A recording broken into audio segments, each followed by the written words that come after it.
Hi, and welcome back to the Emmy Awards. A few things I want to get out of the way first. Yes, I will be holding the microphone. I don't know why. I'll probably put it down in like 2 minutes. Okay, a few things I want to get out of the way first. This podcast episode is going to be like a disaster. I almost didn't film, didn't record an episode this week because I'm just not doing well mentally, and I felt like I had nothing to say. Okay, I'll get into it in a second. I'm doing okay mentally. I just didn't have the mental energy to plan an episode. And I normally take notes and think about it. Maybe it doesn't come across, but I do put a lot of effort into these episodes, and I try to have themes and overarching structure, and I have just been unable to do that this week for some reason. And it's not that I'm out of ideas. I still have other ideas. It's just all the ideas that I had, I was like, oh, I don't want to do that right now, or I don't know. Okay, candidly, I am on my period, okay, and I don't really like talking about stuff like that because it feels weird and personal, but I have really, I already have depression, and I get, really, weird on my period, mentally, emotionally, and even physically. Anyways, that's besides the point. My point is this week, my brain is, not working as well as I wanted to. I also just finished my a big project. My article for the Collegian magazine's out. That'll be linked below. And I designed it, and so I just finished designing that last week. Not even last week, a few days ago. And I kind of feel like I don't know what I'm doing with my life now, because it's been this outstanding thing I had to do. For months, and now it's over, and I'm it's over. What do I do now? So I don't know. But I don't know. I am generally feeling hopeful about the month of April and job prospects and stuff like that. I'm not going to talk about anything because I don't want to get ahead of myself, but I feel like maybe there's hope. So that's nice. I had some thoughts. Basically, this episode's going to be all over the place because it's just going to be me, ranting, venting, talking about random things. Yeah. Also, I'm doing something new with my hair because I didn't want to do braids, but it doesn't look good enough to be just completely down. So if it looks ugly, please don't tell me. Thanks. Yeah. Really, these podcasts have been really fun, and I can't believe I'm almost at 10 episodes. This is my 9th episode, and I just think that's insane. That's crazy. Thank you to anybody who's been watching from the beginning, anybody who just is watching this one, anybody who watches any of them. Genuinely means a lot to me because I do typically put a lot of thought and effort into it. This week, not so much. This week is kind of a disaster. But you know what? That just happens in life sometimes. I have ideas, in the back of my head, but I want to do them properly and well, and I just don't feel like I can right now because, everything feels chaotic. I don't know if I'm making any sense, but what's new? First thing I want to, talk about is, well, first read my article. That will be linked below. But anyways, this is, so bad. Anyways. Okay, first thing I want to, rant about is, Olivia Rodrigo. She has done nothing wrong. I'm not ranting about her. I couldn't get tickets to her tour, and I'm really mad about it. I'm genuinely very upset about it. And I try not to be one of those people who's I liked them before they were popular, yada, yada, yada, because I feel being a fan isn't necessarily about how long you've been a fan of somebody, and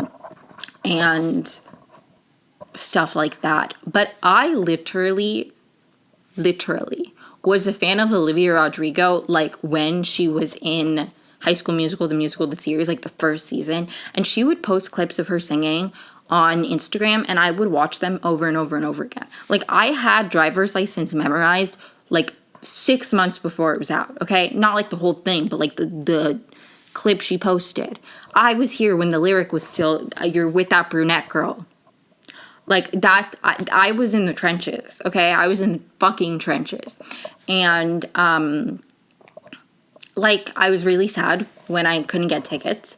But, like, I let it go, okay? Like, I let it go. I was like, sometimes life, gives you lemons.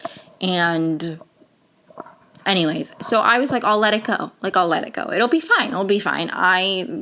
Sometimes concerts give me anxiety. Like, I didn't get to go to, like, Taylor Swift's earliest tours, and that's okay. Like, I went to, everyone after Red, and I'm going to keep going to Taylor Swift concerts.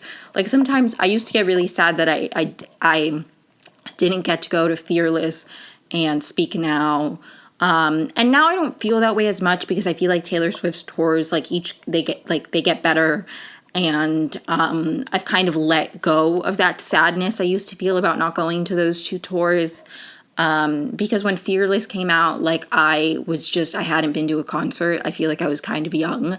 And, like, some people go to concerts when they're young. Okay, I didn't.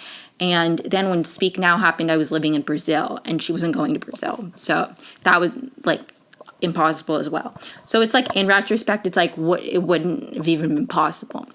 So I've kind of let go of those, like that sad feeling. And so I was like, it'll be fine. I try not to, like, fixate on things and ruminate on things because I can do that for literally hours, days, years, forever. I can literally fixate on something and be upset about it for, like, 10 years. Even if I don't actually care anymore, I still care. If that makes sense. So I was like, I'm not going to let it get to me. And I was doing a pretty okay job. Like, my sister was like, I'm sorry, I'm getting tickets. And I was like, you know what? It's okay. We didn't get tickets. Life goes on, live, laugh, love. I'll be here for many years to come. And now I'm upset about it because it's, like, starting to happen. People are like, I'm going to see her, and it's becoming real. And I saw the set list, and I'm mad about it. Like, I'm mad about it. She's singing the song, the song she wrote about Twilight, and I know that song by heart. New town, new car, new friends. I don't like singing, but I can recite the words. New town, new car, new friends, new place, try to fit in, and I've never been the best at talking. Lockers and lunches here. The girls are all so weird, and I've never been the best at talking. But I saw you across the room, said hello and that I'm new, and I swear there's something about you.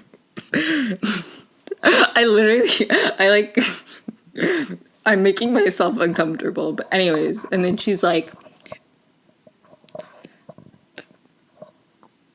do you want to hang out and we could make out? Heard you like music, hey, me too. Don't know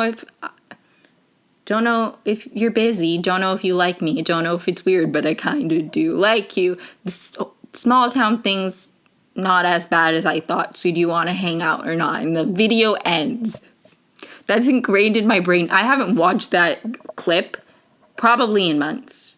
I have it in my brain. Like, I would have gotten through it with a straight face if I wasn't, like, staring at myself recording it and, like, cringing at myself. Like, I know the song. Like, I know the song.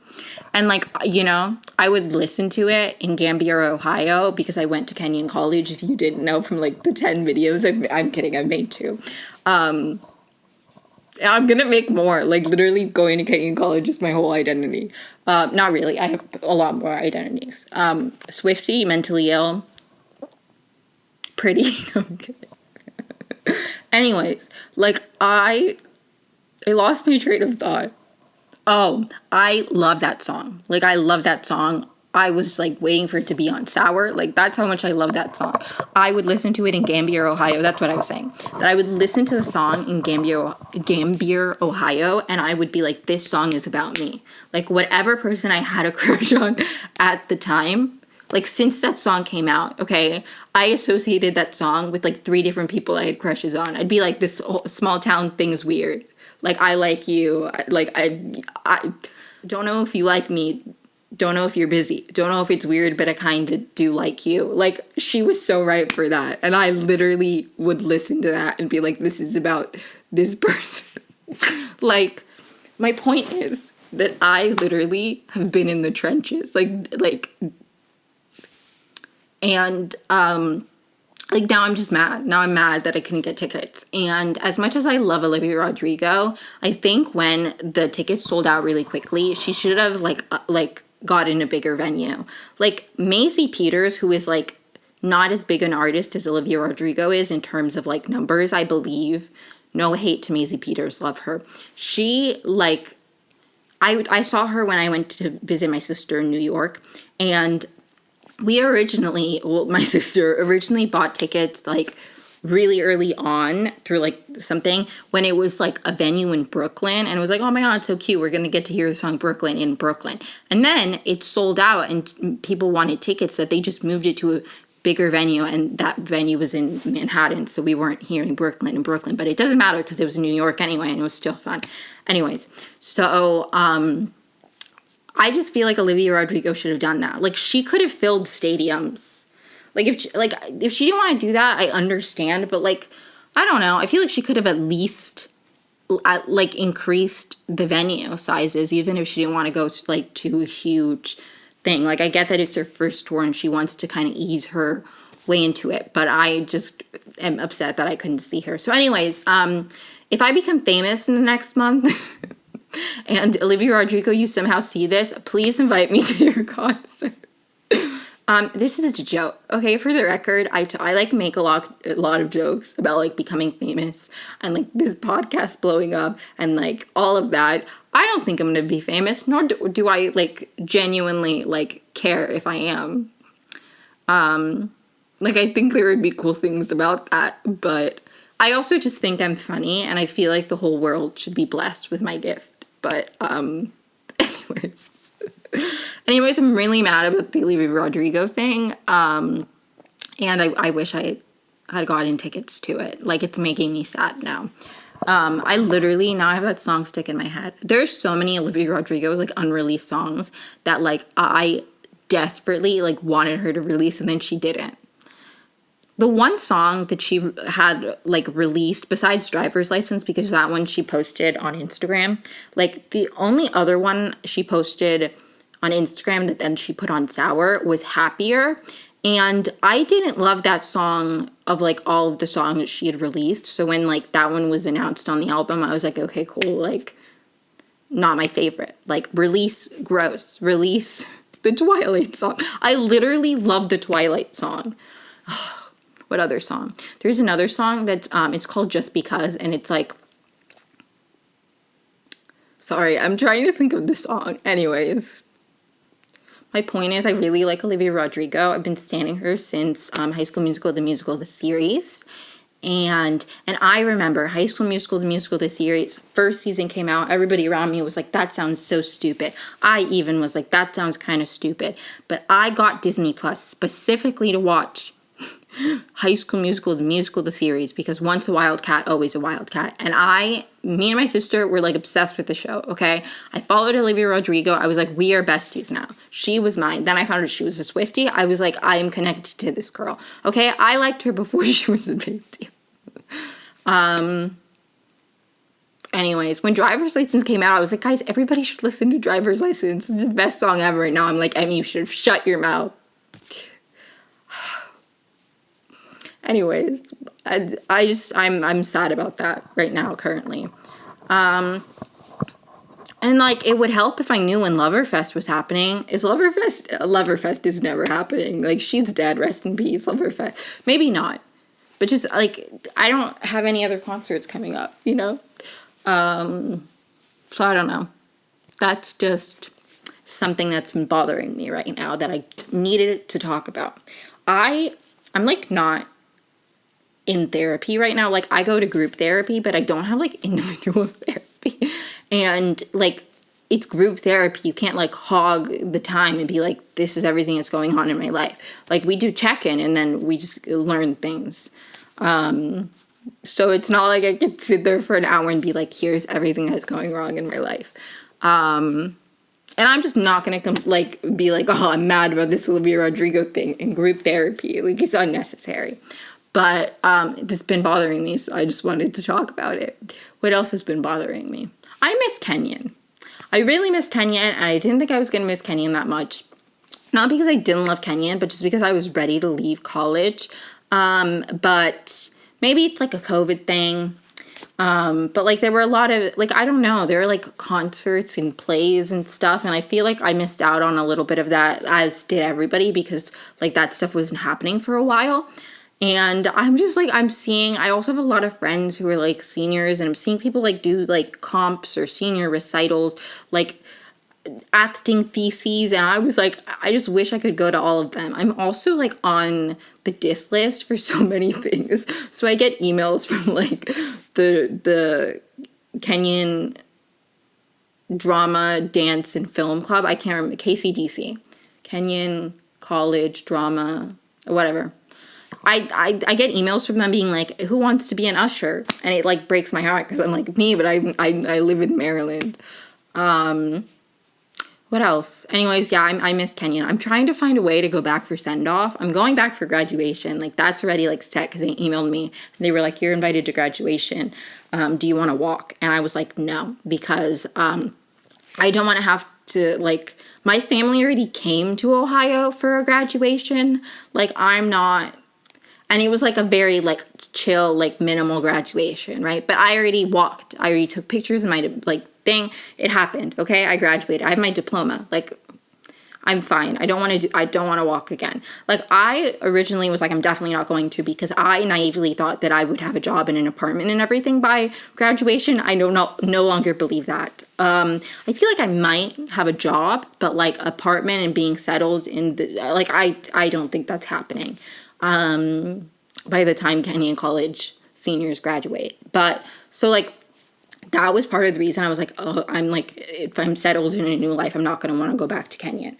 Now, honestly, it's like, I already, like, I feel differently because I already did, like, a graduation, even though it wasn't, like, an official whatever. Like, I don't need to, I already did it. Like, so, at first I was like, maybe it'll be kind of funny to go back and walk again. But I really don't want to do that, because then my family will feel obligated to come. And I don't want to do that. But I emailed them back, and I was like, I don't want to go to, like, I don't want to walk at graduation, but I do want to go to senior week events. And they were like, you can definitely do that. You'll just have to work something out with res life. So anyways, I'm going back for senior week, which is really exciting. I feel like I'll leave before graduation. I just want to go for a week and do all of the senior week activities I didn't get to do last spring, because last spring you could have like emailed somebody and like found a way to like, I don't know, but I was like, it's too complicated. And they were emailing me, if you're not graduating, move out. And I wasn't going to like, I don't know. That was also a very stressful time, the end of last spring, because finals were like really compressed together, and my cat went missing. Horrible weekend on campus for me personally. Ivy is such a Gemini. She decided to go missing like right when I was in the middle of finals, and my mother was on campus to help me move out. I was literally like, Monique, I can't speak. My cat is missing. So anyways, she's fine now. Ivy's totally fine. Yeah. Ivy's biggest issue is that she eats too much. And my biggest issue as a cat parent is that I'm not good at not overfeeding her. Like, I'm just not. It makes her happy, but it's unhealthy, and it's caused constipation issues. Which isn't funny. Cat constipation is never a joke, but it is, like, it's not funny. She was in pain and she was waking me up screaming. Like, it wasn't funny, but in retrospect, it's kind of funny.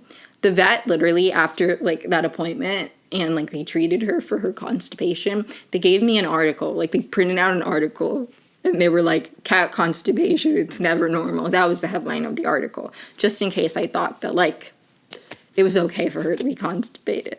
So, anyways, what was my point of this? I'm such a disaster. I literally don't remember. Oh, I'm going back for senior week and I miss Kenyon. Like I also want to go back for send-off. I don't know if that'll be possible. I don't even know if they're doing a send-off, but I feel like they probably will. So hopefully I can go back to those. I can go back to visit for those events, stuff like that. So if you're going to be at Kenyon for those events and you're excited to see me, let me know, because I really want to go, but part of me is like, what if I go and everybody's like, okay, I mean, we didn't miss you. Like, we were glad you left. You know what I mean? So I want to go, but I'm also like, I don't know if I want to go.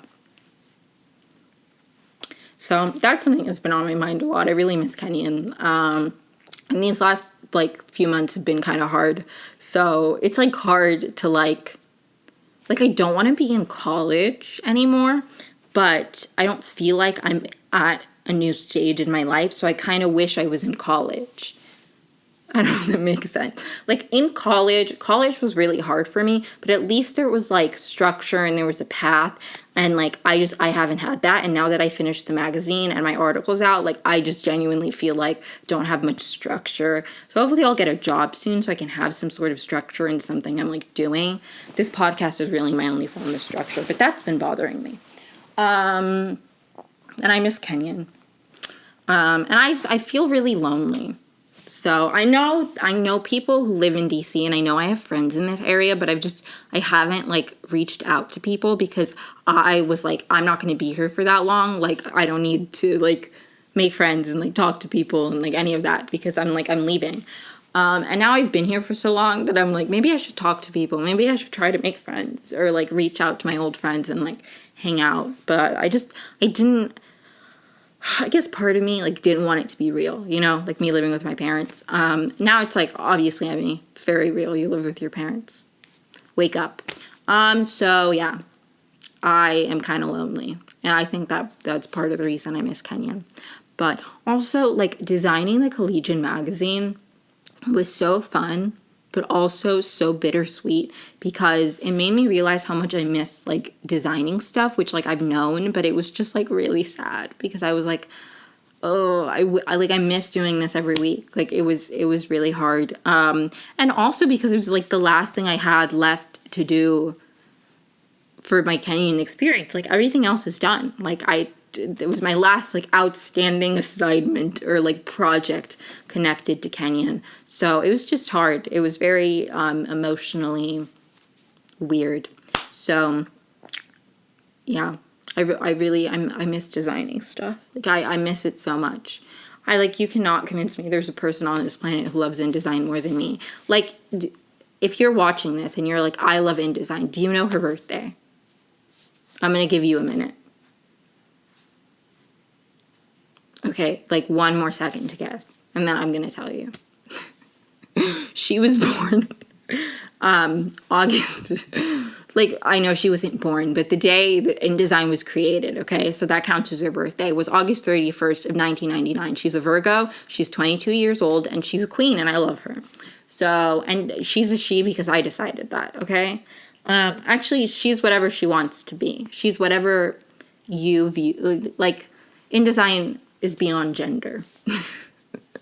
Obviously, because it's just software.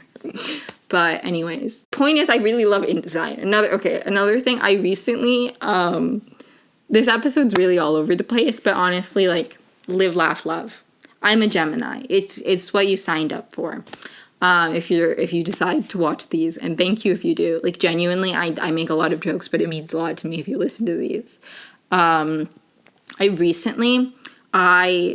Because I'm unemployed and I live with my parents, I have nothing to do, 90% of the time. And I'm watching Gilmore Girls with my mother. I've seen the show a million times, but I'm watching it with her. And it's brought up a lot of thoughts, which I will talk about in a second. But something else, I've been trying to find shows to rewatch or to watch, because I feel like I'm trying to fill my time, and I was stumped for a while. I've seen Succession. I rewatched Pretty Little Liars because of Mike's Mike. I just finished rewatching How I Met Your Mother, partially because my sister started rewatching, and then I was like, oh, I'll rewatch it. and partially because Josh Radnor's in it, and I believe in supporting Kenyon a lot, and because of How I Met Your Father. That's a big reason. Like, it was on, and I was like, oh my god, you know, How I Met Your Mother. So I rewatched that. I just finished rewatching that. I've seen Bridgerton seasons 1 and 2. I'm trying to think. I've been rewatching a lot of shows because I like starting new shows gives me anxiety. Like, genuinely, it gives me anxiety. I did start watching I watched the whole thing, the American Crime Story, the impeachment like thing with Beanie Feldstein, that like the Monica Lewinsky scandal, all of that, which came out in 2021. I watched all of that because I was like, well, I know what happens, so it's not going to give me anxiety. And I know what you're thinking. I mean, if you're like stressed out, can't you Google spoilers? But I don't like Googling spoilers. Like, I don't like Googling spoilers. I don't like reading what's going to happen. I just want to have already seen it. You know? Because I can read something that's like, this person gets stabbed. But if I see the person get stabbed, like, that's still going to give me anxiety. Like, does that make sense to anybody? So, I just don't. And I'm fine, honestly. I've been thinking about this a lot because I'm like, what am I going to do with my time? I need TV shows to watch. I'm like fine. Like, I like the structure of like watching a new episode like every week. If it's a show I haven't seen, but like streaming a show I haven't seen, like all of it, like that's what gives me anxiety.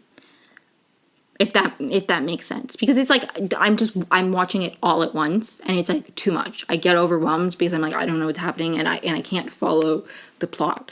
I like would probably be really annoying to watch. Well, actually, I don't do this when I'm watching TV with other people, but when I'm watching TV with myself, I rewind like so much, simply because I miss like half of what's happening.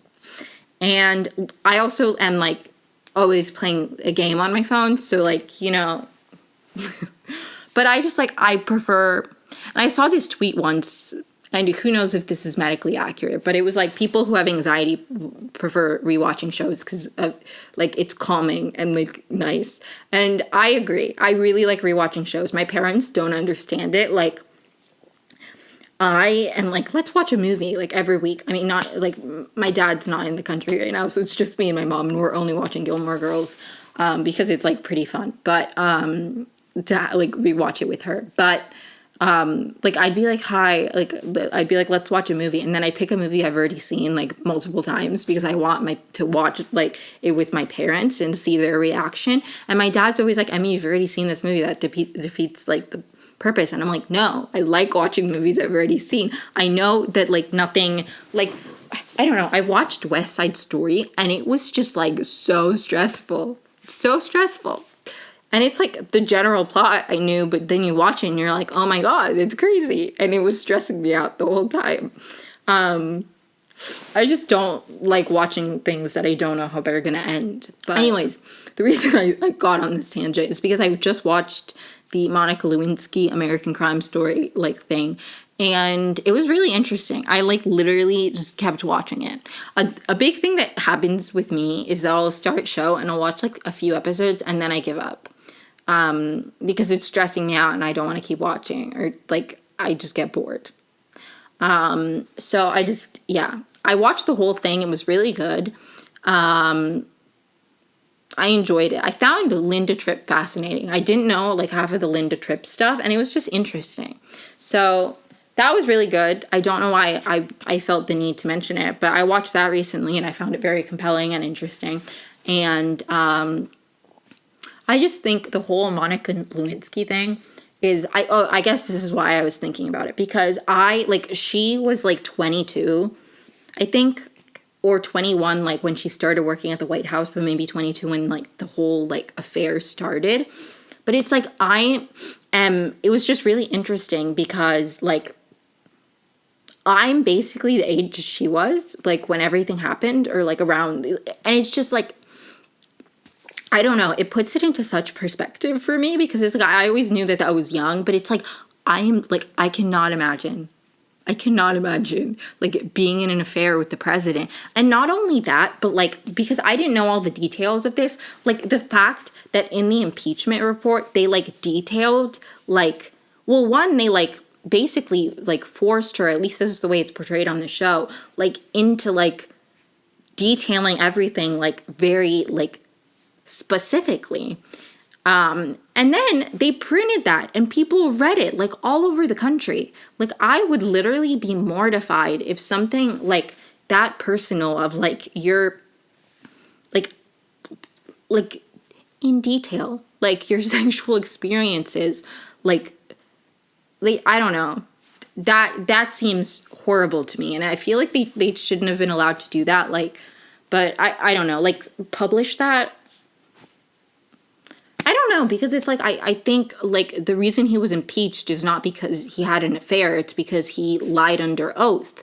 And I realized, at least this is the way it's portrayed in, like, the show, is the reason they, like, detailed the sexual exploits was because he was trying to get out of, like, he was trying to say, I didn't perjure myself because that's not how I defined, like, because how I understood sexual relations was, like, this definition, and that doesn't match up to what we did, so they had to disprove it by explaining the sexual relations. But I just feel like that was an invasion of privacy, and I can't imagine, like, that kind of scale of, like, your personal life being talked about, it just sounds horrific. Like, I was just mortified for Monica, and, like, I don't know. It seems horrible, like, literally horrible. I don't know. I'm a very, like, I feel like I'm kind of stupid, and I don't know. I feel like I could get like, maybe not, like, an affair, but I feel like I could get myself into a situation where I, like, do something really regrettable and then have it be, like, broadcast to the world like that. It sounds, like, horrible. Like, it was really, and Linda Tripp, like, was just so confusing to me, because she the whole time was like, Monica, this isn't, like, she defended herself by being like, Monica was in a bad situation, but then it's like, yeah, you, like, convince her to get out of the relationship. You don't, like, expose it to the world. So I don't know. I found it really interesting. And I find Monica Lewinsky to be a very interesting figure. And it's just crazy to me, because I feel like it's like, you think about it and you're like, she was 22 years old. She was an intern. He was, like, the president. Like, that's, like, the biggest power imbalance ever. And it's just crazy to me. I was watching it and I was like, I know this happened, but, like, it's crazy. So I don't know. Just thought I'd talk about that because it's something that I was just thinking about. So anyways, Gilmore Girls. I am going to talk about Gilmore Girls a little bit here. So I started watching it with my mother, and I was literally like, we're only on season 4, very, like, the beginning of season 4. Okay, so we just passed, spoiler alert, like, Jess and Rory ending and all of that. And now Rory's in Yale. Okay. Spoiler alert, Rory goes to Yale. Okay, if you haven't seen Gilmore Girls, the show's, like, 20 years old. Okay, sorry. But, anyways, so, like, the first 3 seasons, like, there's a lot of, like, you know, Rory has, like, 2 boyfriends, there's a love triangle, blah, blah, blah, blah, blah. And I personally hate Dean. I hate Dean. He's my least favorite of her boyfriends. This is my hill to die on. He was a piece of garbage. I hate him. Genuinely, I hate him. Originally, when I couldn't think of what to make this podcast about, I was like, I'll make the title In Defense of Jess Mariano, and I'll just talk about Gilmore Girls for an hour. But I didn't have, I wanted to, like, take notes and, like, look back at, like, his arc through all of the seasons to be able to do that. And maybe I will, like, make a whole episode about Gilmore Girls specifically and, like, talk about my opinions, not just about Jess, but other things. But I just, like, have some thoughts that I want to talk about right now. So this is going to be an abridged version of defending Jess Mariano, because I've been thinking about certain things, having just, like, rewatched, like, their whole journey up until, like, their breakup. Obviously he comes back, but, which is a huge, like, that's very important to why I like him too. But maybe I shouldn't talk about this. Maybe I should come back with notes. I guess I'll just talk about why I don't like Dean for a second. Actually, I'll talk about whatever I want, and then my Gilmore Girls episode can be in more depth. Who cares? Who cares? So anyways, I just think that Jess Mariano, as a character, you really need to look at, like, and something I think is so beautiful about Gilmore Girls, I can't enunciate, I'm so sorry, is that, like, the characters are like people. I know that sounds stupid, but it's like you watch characters on TV and sometimes they're three-dimensional and you're like, or they're two-dimensional and you're like, this is just, like, you know, there's villains, there's good guys, and that's it. And I feel like in Gilmore Girls, like, every single character, like, has moments where you're like, I don't agree with that, or that was, like, bad. And also moments where you're like, that was good, you know? Like, I started watching the show with my mother, and she was like, there was, like, a moment where, like, Emily was, like, making progress. Like, I don't know if you guys remember, like, the episode where Rory goes to the dance or whatever with Dean, and Lorelai, like, her back is injured, and Emily tries, and she tries to take care of her, and my mother was like, see, like, there are moments, she's like, Emily is, like, like insufferable, like, most of the time, but, like, then there are moments where she tries, and I'm like, yeah, that's the beauty of the show, is that they're all people, and even Lorelai and Rory are going to do things where objectively, maybe not everybody's going to agree with them, and there are a lot of people who have gone on, who have said, I was going to say have gone on to say, but I don't, like, gone on from where, but, like, sometimes, like, there are people who genuinely hate Rory Gilmore, or think that she, like, the amount of YouTube videos that are, like, the downfall of Rory Gilmore, like, okay, like, stupid. Maybe I'll make my whole video in defense of Rory Gilmore one day. But anyways, my point is that they're all, like, people. Like, that's really the beauty of the writing of the show. And I just think, like, Jess Mariano is, like, how can you watch the show and not see that? Or maybe it's because I've seen the show so many times, but it's, like, rewatching their relationship is like just, I feel like it was a self-fulfilling prophecy. Like, I feel like he was set up to fail in, like, his relationship with Rory, because Dean was viewed as this, like, perfect boyfriend who, like, he was the perfect first boyfriend and he was nice to Lorelai, and, like, then Jess comes around and the town already doesn't really like him. Lorelai doesn't trust him, and it's like any moment that anything could be wrong, it's blamed on Jess. Like, he was set up to fail. Like, Dean punches him. Like, it's just this constant thing of when he comes with the black eye, it's like she assumes the worst of him. And I get that maybe he doesn't have the best track record, but I just feel like when you expect the worst in people and you're constantly, like, not trusting of the person, like, it can get really disheartening, and you can just believe that there's nothing, like I was watching the show back with my mother, and I was just like, this, like, guy just, it seems so unfair, because it's like, Dean wasn't a perfect boyfriend. He has a temper. He's really possessive. Like, I just genuinely, I don't think he was a good boyfriend to Rory. I think that there were certain aspects of him that were good, but I think everybody just, like, talked him up and were constantly like, yeah. And when he got mad, he was justified to be mad. Like, and yeah, like, any moment he got mad, it was like, well, of course, like, he's jealous. And it was never, like, this thing of, like, he's too mad. Like, the things he did wrong, it was always, there's a reason and it's justifiable. And then all the good things he did right were proof that he was, like, this good guy. It was never, like, the opposite. It was never, like, him doing something bad was went to, like, proof that he was a bad guy. And I feel like that was just kind of what happened with Jess. Like, something bad would happen, and instead of being, like, maybe Jess's life circumstance is less than ideal right now, it was, like, it's because, like, it was, like, used as confirmation that Jess was a bad kid. And I just feel like, and obviously he has character growth and he comes back later and it's all okay, but I just feel like Jess Mariano as a character on the show, like, within, like, the other people, like, it was just so frustrating to watch, because I'm like, he's not like a bad guy. Everybody's just expecting the worst of him. And he's been dealt a really shitty hand. Like, look at Jess Mariano's life.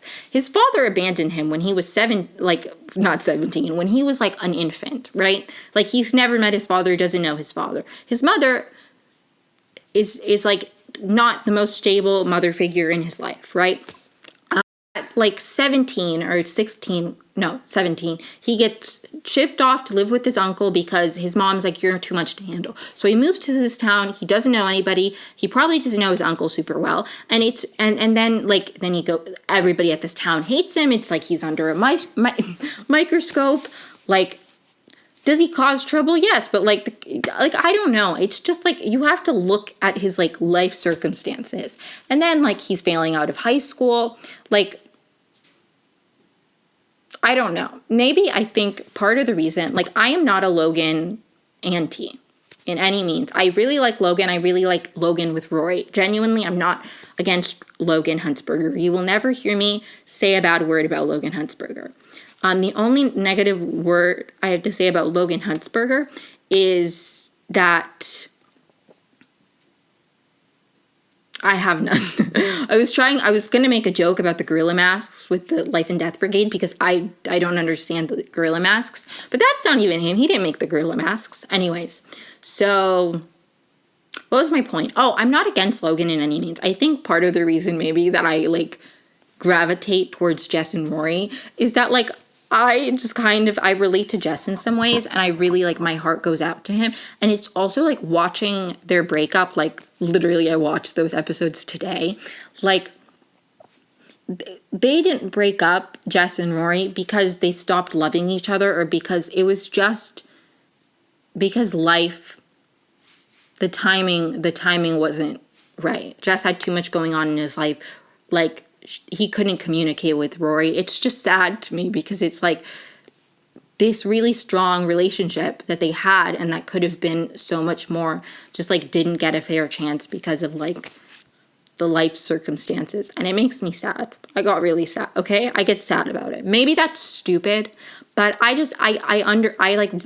understand Jess. And I feel like all those moments of bad behavior need to be in the context of his whole life falling apart. And when your life is falling apart and like there's instability around you, like you have the agency to make the life circumstances better and to like behave effectively. I think when you're a 17-year-old kid whose life is like falling apart around him, like that's easier said than done. Like, it just is. And when you feel like the whole world is, like, villainizing you, and even, like, your girlfriend who you're in a relationship with and, like, you love and cares about you, like, still has this gut reaction to sometimes expect the worst of you, like, that just gets in your head, and you start to feel worthless, and you start to be unmotivated, and I understand Jess, and I understand, like, I think back to, like, the way I acted, even when I was 18, and, like, I think a lot about my first semester of college and the way that I hurt a lot of people. Like, genuinely, I know that I hurt a lot of people in the way I behaved because I was in so much pain. And that doesn't justify the amount of pain I was in and the amount of trauma I was in, doesn't justify the collateral damage that I may have caused, because I was navigating this very complicated, hard time in my life. Like, I could have handled myself so much better. But it's just easier said than done to, like, think back in retrospect when you're, like, not in a constant crisis or, like, a level of instability and be like, I could have handled this better. Especially when your brain isn't fully developed and, like, you're in high school. And I think it's important to recognize that Jess was 17 years old with, like, this whole life history of chaos happening around him. And the way he behaved, like, maybe it wasn't, like, the best, but it's like you have to look at the different life circumstances that people are given. And I know it's a fictional character, and maybe I put too much thought into it, but it's my favorite television show, and I really like Jess Mariano as a character. And I've seen people say negative things about him in defense of Logan, and I see people say negative things about Logan in defense of Jess, and I don't think it makes sense to compare them because it's not like they were, like Jess and Dean, it makes sense in my opinion to compare them because it was a love triangle, right?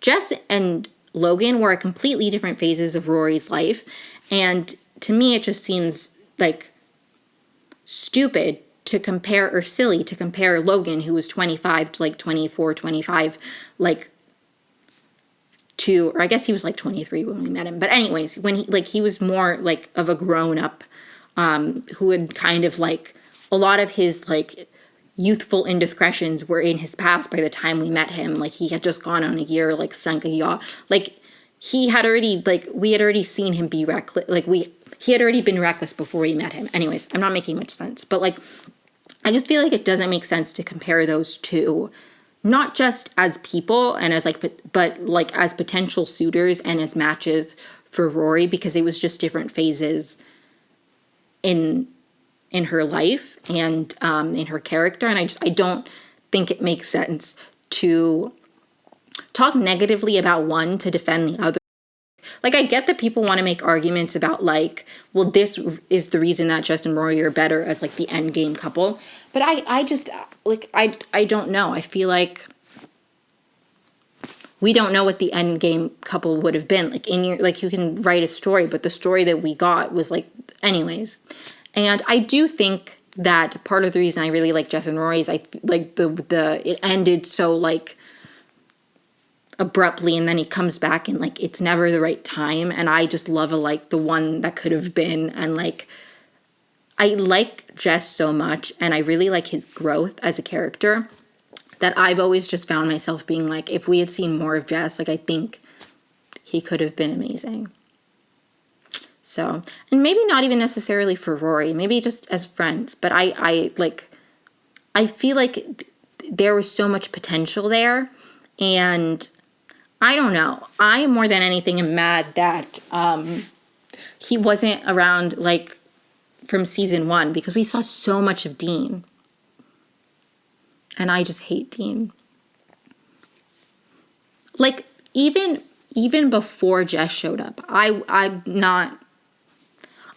can't stand Dean. I can't stand him. I can't stand him. I just don't think he is comparable. Like, I understand people who like Logan more than they do Jess, but people who genuinely, like, look at Dean and look at Jess and think that Dean was better,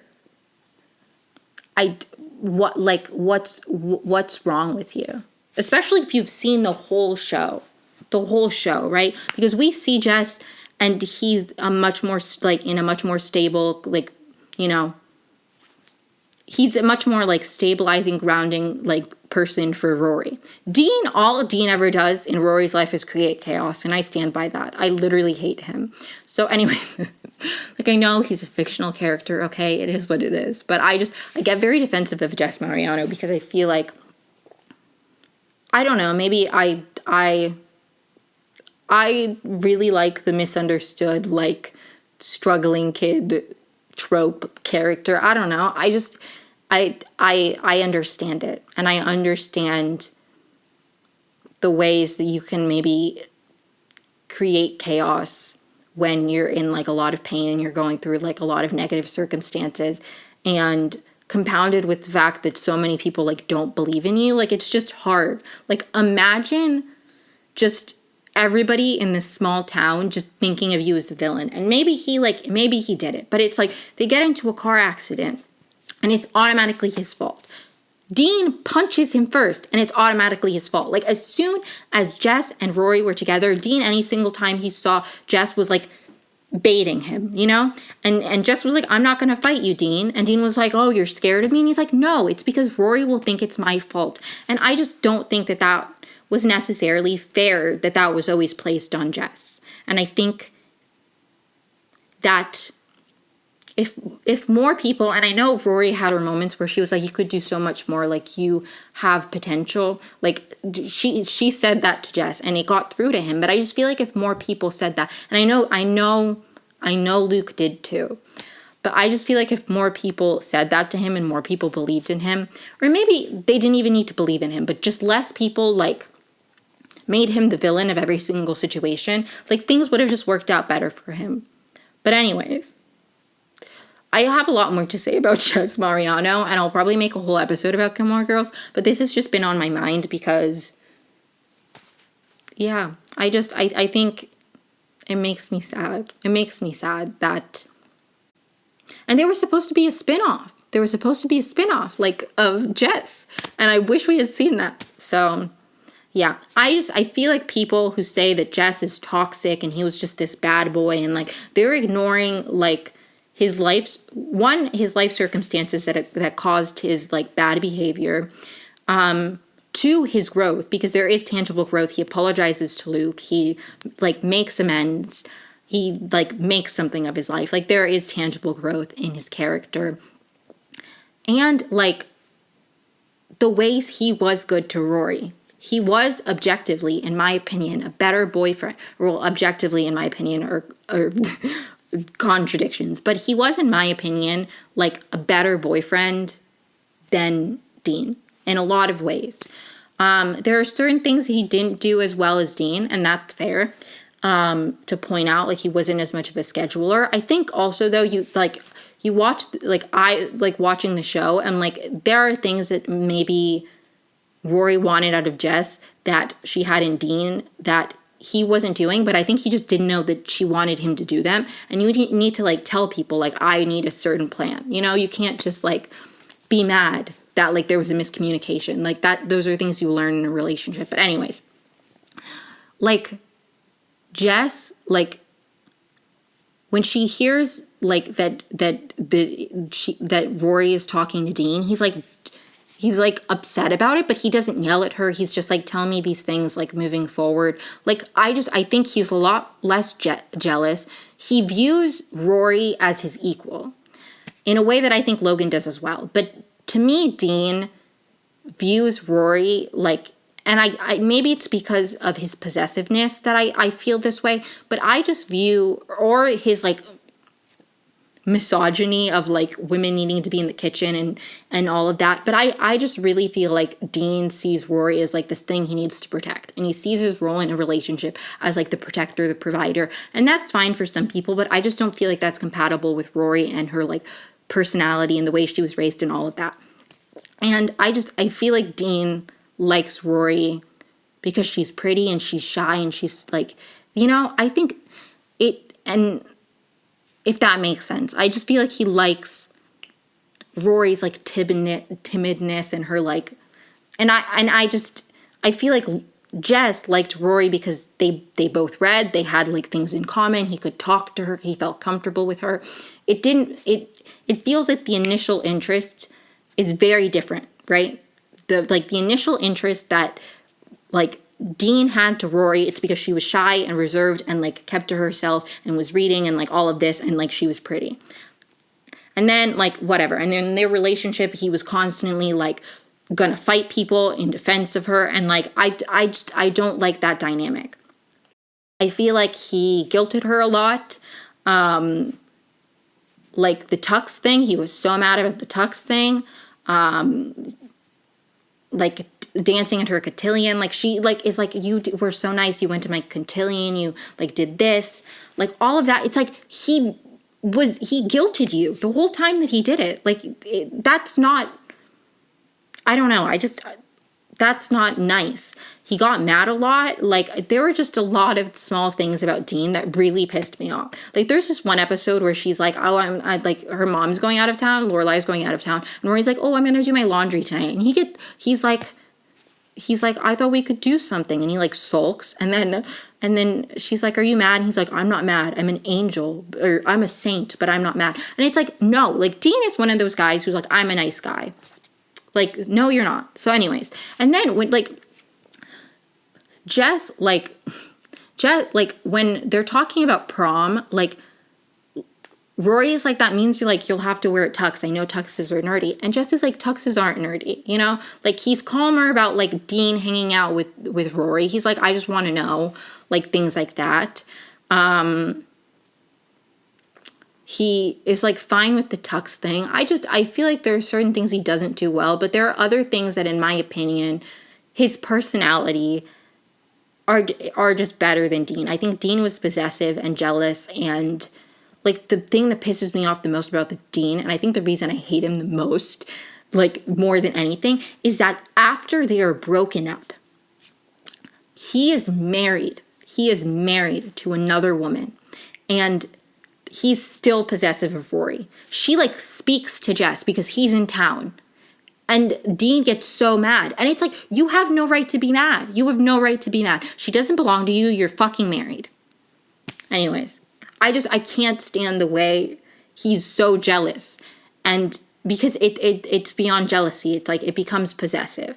Like, and I don't like that. I feel like the problems Jess and Rory had, like, came from a lack of communication that were, like, anyways, I'm like losing my train of thought. But my point is, I just feel like there are a lot of ways that Jess was just better of a person, of a, like, partner than Dean. And I think there are a lot of moments that he wasn't. But I think they're explained in the show by being, and I don't, again, that's not an excuse for, like, lack of communication, but it's also, like, the context. Like, Dean is just shitty and possessive the entire show. Like, we never get, like, there's no, like, oh, he was cheated on, and that, like, in his past, and that's an explanation. Like, it's never, it's just, he's, like, literally from, like, the first season, Tristan is, like, being a dick to Rory, and, like, I agree, like, I hated Tristan, but he's like, I'll kill you. Like, he literally says that to Tristan. I just feel like that's, like, a pattern of, like, anger and behavior that's not, I don't like Dean. I don't like Dean. I like Jess, okay? Sue me. Logan Huntsberger, so cute, marry me.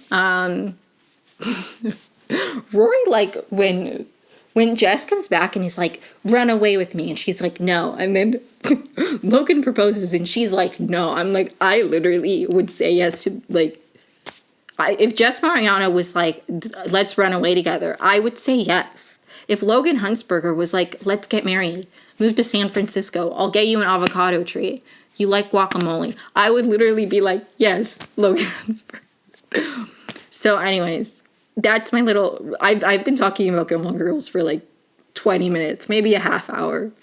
This has been like half of the podcast, and I'm almost at an hour, so I need to wrap this up. But anyways, my point is, I have a lot of thoughts on Gilmore Girls. I have a lot of thoughts on Monica Lewinsky, Kenyon, other stuff I touched on. I can't even remember. This hour has flown by, and here I was worried that I wouldn't be able to talk about things. Let me see.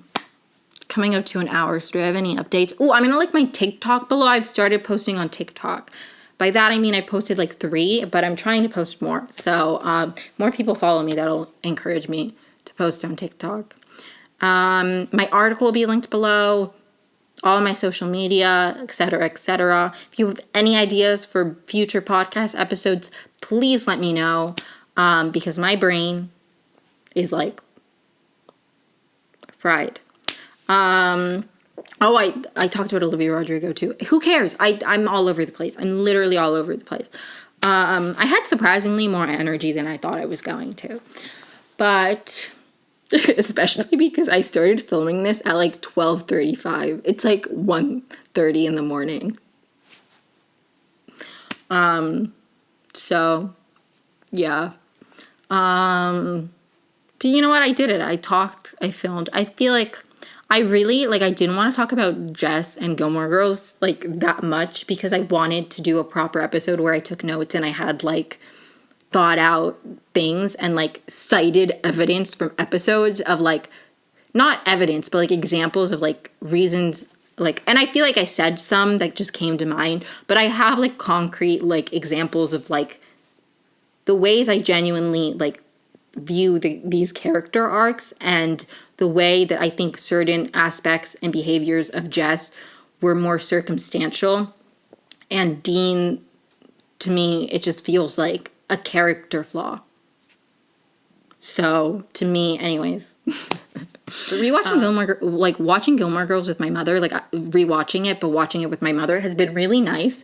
I was like, honestly, she might hate Jess. Like, she might hate Jess because, like, he's kind of, like, a disaster at the beginning. But I can deal with her hating Jess as long as she doesn't, like, love Dean, and she doesn't like Dean. She likes Jess. She actually likes him. She's like, oh, like she feels really bad for him. Like when everything happened, she was like, that makes me so sad. Like I really like him, and now he's like going through all this stuff. It made me really happy because I felt like I feel the same way watching it. But I understand that there are people who watch the show and they're just like, Jess is like this totally crazy out of control kid, to quote Lorelai, and that's true, but that doesn't negate his bad qualities. That doesn't negate his good qualities and the good things about Jess. But anyways, I wasn't planning to make this episode about that because I wanted to come with notes and not just talk about Jess, because maybe my next episode will just be about Gilmore Girls, because I have a lot of opinions on Rory Gilmore and the way the people assassinate her character. Like people, I can't get into it because it'll piss me off. But it's just like people are like the downfall of Rory Gilmore. There's no downfall. She's a real human. That's like watch the show. There are moments where Lorelai does unbelievably irresponsible, stupid things as well. They're all just people and they make a lot of mistakes. But I feel like people are so much harder on Rory than they are like Lorelai or other characters because she was like such a good kid. But that just makes her like falling apart later in life make that much more sense. If you're perfect when you're a kid, like eventually like things need to crack. Anyways, I'll talk about this in another episode. I'm at an hour. Thanks so much for watching this, following it. This episode is a disaster, but so is my life. Just kidding. Things are fine. Please be nice to me in the comments. I need validation in my life. Please read my article, okay? Please do. Like and subscribe. I forgot to say that. Like and subscribe. Follow. Follow is the same as subscribe. But turn on your notifications. Yeah. Well, subscribe to my YouTube channel. Follow me on Apple Podcasts or Spotify or wherever you listen to podcasts. Please rate and review on Apple Podcasts, Spotify Podcasts. I don't know how any of that works. But just anything that you would do to keep a podcast you like alive. Not that this podcast is going anywhere because I produce them myself. I don't have if everybody gave me a negative review, like what would it do? Compel me to stop posting? No. Because even when I feel like I'm losing my mind and these are a disaster, I am still having fun. Like I got to talk about things and probably only like one person will watch the whole thing and that's my sister. But thank you if you have and you enjoyed this from me. Maybe I will title this Defending Jess Mariano. Maybe I'll title it Defending Jess Mariano and Other Hot Takes. I don't know. Anyways, thanks for watching. Please make sure to like and subscribe. The next episode is my 10th episode, which is crazy. So I'll try to think of something fun for that. Maybe I'll have my cat in the episode. Probably not, because I film in my basement, my parents' basement, and my cat,